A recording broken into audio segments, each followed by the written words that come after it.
This is an second example for the single channel queuing system. Let us take the question. A small grocery store has only one checkout counter. The customer arrive at this checkout counter at random form 1 to 8 minutes apart. Each possible value of inter-arrival time has the same probability of occurrence. Service time vary from 1 to 6 minutes apart and its possible value service time has same probability of occurrence. So develop a simulation table for 10 customers. Take a random digit for arrival and service time. So again, we need to find a interval time distribution table for 1 to 8 minutes apart. So I am going to write 1 to 8, 5, 6, 7, 8, 1 to 8 minutes apart. So each possible value of interval time has the same probability of occurrence. So then we need to check out the probability. We need to find probability value for the all the customer who is having equal occurrence. So what we have to do?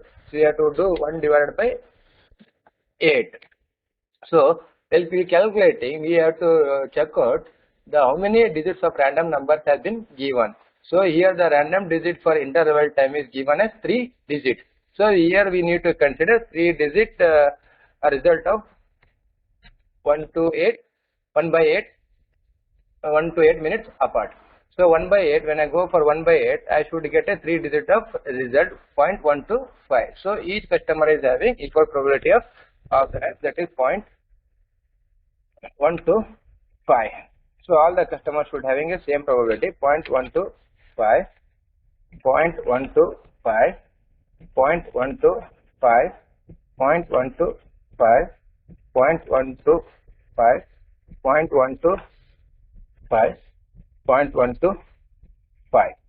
So next we need to find out cumulative probability. So to find the cumulative probability for the first customer will remain same 0.125. For cumulative probability for the second customer is we need to add these two. So 0.125 plus 0.125, 0.250. Cumulative probability for the third customer is 0.250 plus 0.125, that is 0.375. 0.375 plus 0.125 will get as 0.500. Next 0.5 plus 0.125 we get a probability value as 0.625. 0.625 plus 0.125 will get as in 0.750. Then 0.750 plus 0.125 will get as a 0.875. So 0.875 plus 0.125 will get as a 1.000.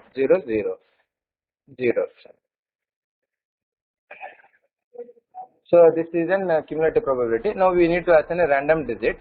So random digit start from 001 to 125 because we get a cumulative probability is 0.125. So I have to write 125. So next is 126 to 250.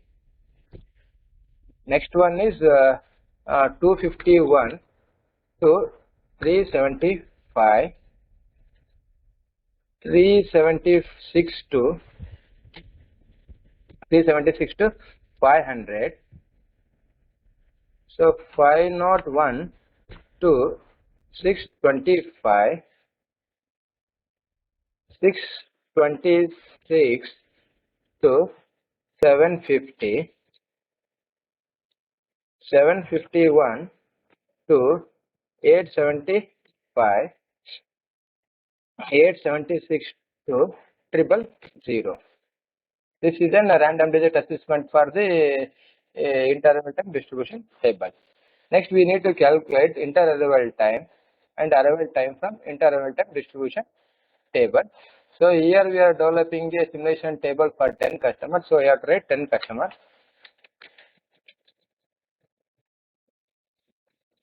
10 customers. So random digit for the first customer was dash. So I will write as in 0. Write as in 0. Second customer is 9113, which is given in a question. 727 015 948 948 309 922 753 235 302. So remember the random digit for the first customer is dash. Better I will keep empty.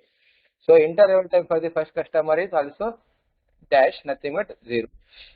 So interval time for the second customer, take in 913 as a random number, go to interval time distribution table. So 913 is following under this range and its corresponding value is 8. So write down 8. Next 727. 727 is the number which is following range here. So its number is 7. We'll write 7. 15. The 15 is following here. Its value is 1. So I will write 1. 948. 948 following in this range. So its value is 8. So I will write 8. 309. 309 is following under this range. Its value is 3. So I will write 3.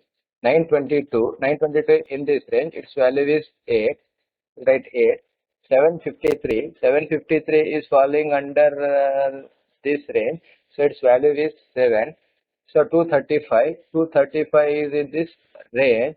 So its value is 2. 302. 302 is falling in this range. Its value is 3. So we calculated interval time. So arrival time for the first customer was 0. Arrival time for the second customer is 0 plus 8, 8. Arrival time for the third customer is 8 plus 7, 15, 15. So arrival time for the fourth customer is 15 plus 1, 16. Arrival time for the next fifth customer is 16 plus 8, 24. Arrival time for the sixth customer is 24 plus 3, 27.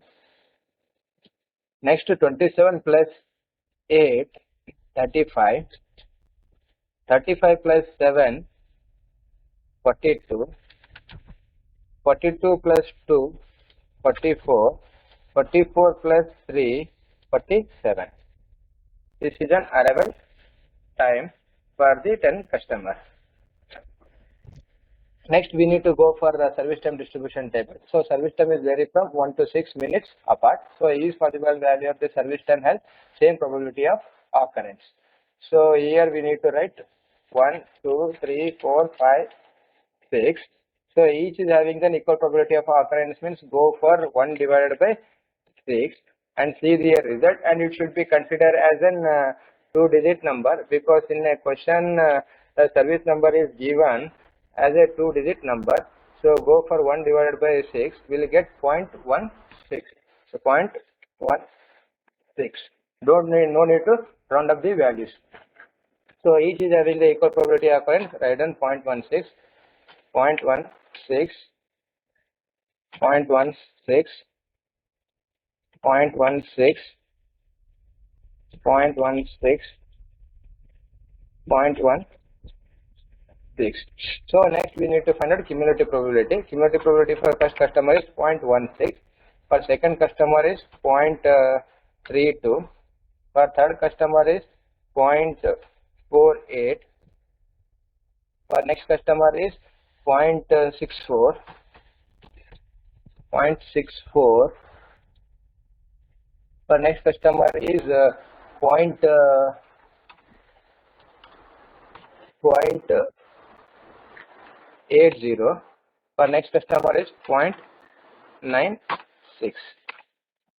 So random digit for the first customer, random digit achievement for the first customer is 1 to 16, 17 to 1 to 16,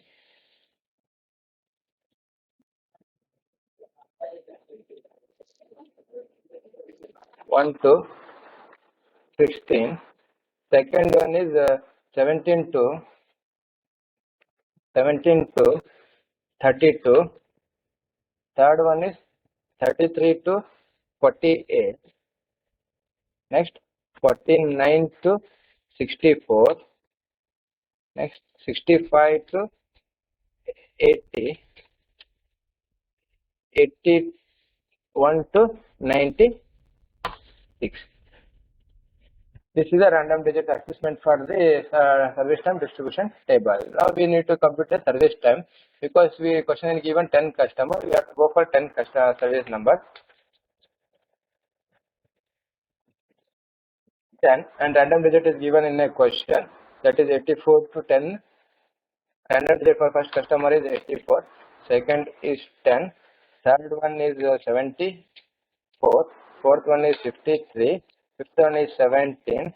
79. 91, 67, 89, 38. So we got 84. Now we need to find out the service time from service time distribution table. Take 84 and check out in the range. So by 84 is following this range, its value is 6. So I will write 6. 10 is following in this range and its value is 1. So I will write 1. 74 is following under this range, so its value is 5. So I am going to write 5. And 53 is following in this range and its value is 4. So I will write 4. 17 is following in this range, its value is 2. So I will write 2. 79 is the value is following within this range, so its value is 5. We will write 5.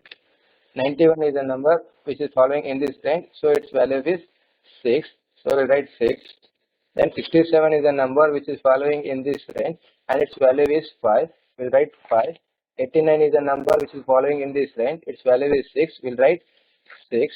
38 is a number which is following in this range, its value is 3. So we'll write 3. Once we have calculated arrival time and service time, then we have to develop a simulation table for 10 customers.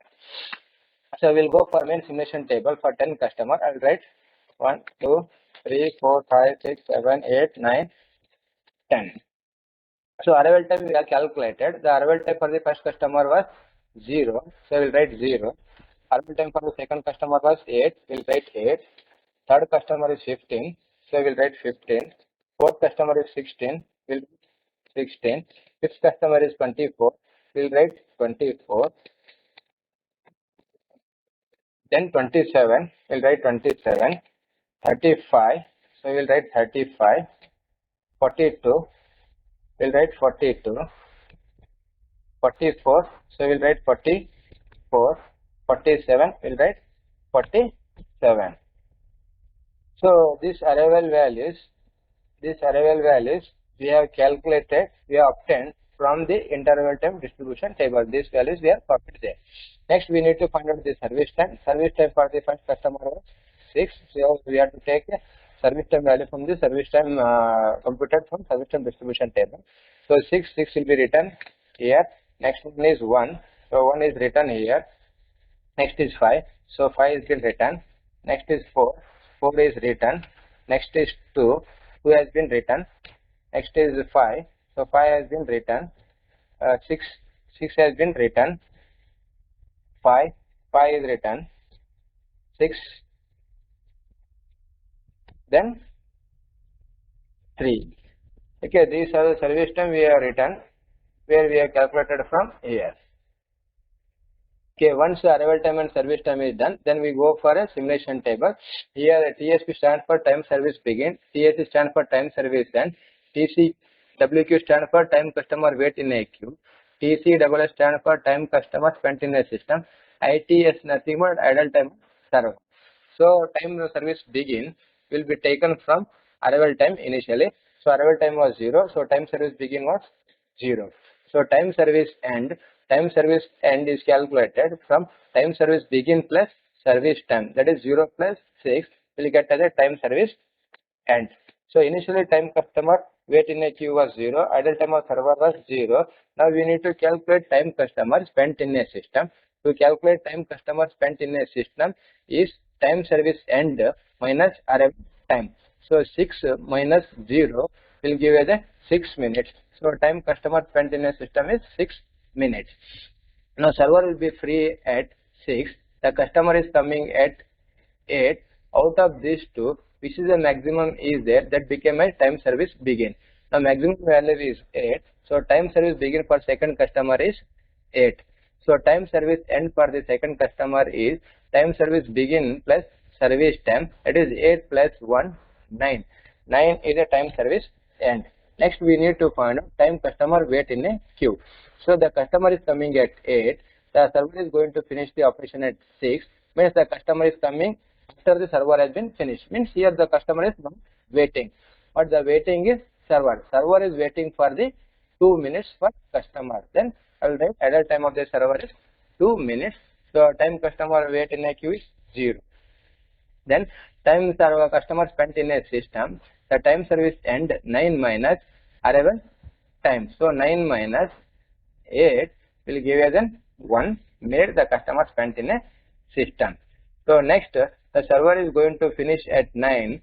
The customer is coming at 15. So out of these two, the maximum value is 15. So time service begin is 15. So time service end, time service begin 15 plus the service time 5. 15 plus 5, 20. 20 is the time service end. Now we need to find out time customer wait in a queue. So customer is coming at 15. The server is free at 9. It means the customer is not waiting, but server is waiting for the customer for 6 minutes. So I'll write 6 minutes for idle time of the server. So customer is not waiting for the queue, not waiting in a queue. So time customer spent in a system, that is time service end minus arrival time, 20 minus 5, that is 5. So next server is going to be free at 20. The customer is coming at 16.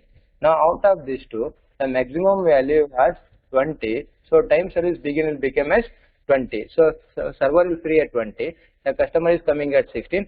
Out of these two, the maximum value is 20. So time service begin is 20. So time service end, time service begin plus service time, that is 20 plus 24 is 20 plus 4 is 24.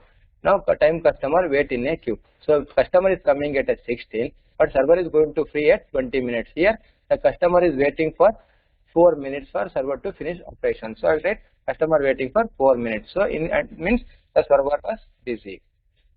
So time customer spent in a system, that is time service end minus arrival.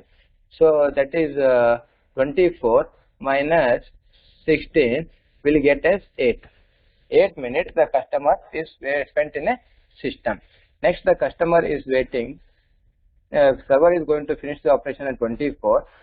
The customer is coming at 24. Now in both the cases, both is having same value. So I will say time service begin as 24. Time service end is 24 plus service time, that is 2, 26. Time customer wait in a queue. The customer is coming at 24. The server is free at 24. Means no, either customer is waiting or server is waiting. So time customer spent in a system. So time service end minus arrival time, that is 26 minus 24. So customer is spending in a system is 2 minutes. So the server is going to free at 24, 26. The customer is coming at 27. So we need to compare 26 with 27. Out of these two, maximum is at 27. So time service begin is 27. So time service end is 20. So time service begin plus service time, that is 27 plus 5 will get as in 32. So time customer wait in a queue. So customer is coming at 27. Server is going to free at 26. Means the server is waiting for the customer. So I will write 1 minute the server is going to be free. So the customer is not waiting for the server. So customer spent in a system, that is 32 minus 5 will get a 5 minutes. The customer wait in a queue. So next time server is going to be finished at 32. The customer is coming at 35. Out of these two, which is the maximum value is there, that we need to select it. So maximum value is in 35, then time service begin is 35. So time service end is 35 plus 6, that is 41. So time customer wait in a queue. So customer is coming at a 35. The server is going to finish at a 32. Means here the customer is not waiting. So I will write 0. But server is waiting for the customer for 3 minutes. So time customer spent in a system, that is 41 minus 35. So the customer is spending in a system is 6 minutes. 6 minutes. So next, the time is going to finish the operation at 41. Server is going to finish the operation at 41. The customer is coming at 42. Now out of these two, which is the maximum value is there, we need to select it. So 42 is the maximum value. So time service begin is at 42. So time service end is 42 plus 5, that is 47. So customer is coming at 42, server is finishing at 41. Since the customer is not waiting, the server is waiting for 1 minute. So time customer spent in a system is 47 minus 42, that is 5 minutes is spending in the system. Now server is going to finish operation at a 47. The customer is coming at 44. Now out of these two, which is the maximum value is there, that value we need to select it. So 44 and 47. The 47 is the maximum value. So time service begin at 47. The time service end 47 plus 6, that is 53. 53. So customer is coming at 44. The server is finishing at 47. Means the customer is waiting for server to finish the operation for 3 minutes. 47 minus 43, 44. 3 minutes is waiting. So idle server was busy. So write 0. So time customer spent in a system, that is 53 minus 4. That is, we will get as 9 minutes the customer spent in a system. Now server is going to finish the operation at 53. The customer is coming at 47. So out of these two, the maximum value is 53. That is time service begin. So then the time service end 53 plus service time 3 is 56. Now customer waiting in a queue. The customer is coming at 47. The server is going to free at 53. Means the customer has been waiting for 6 minutes for server to become free.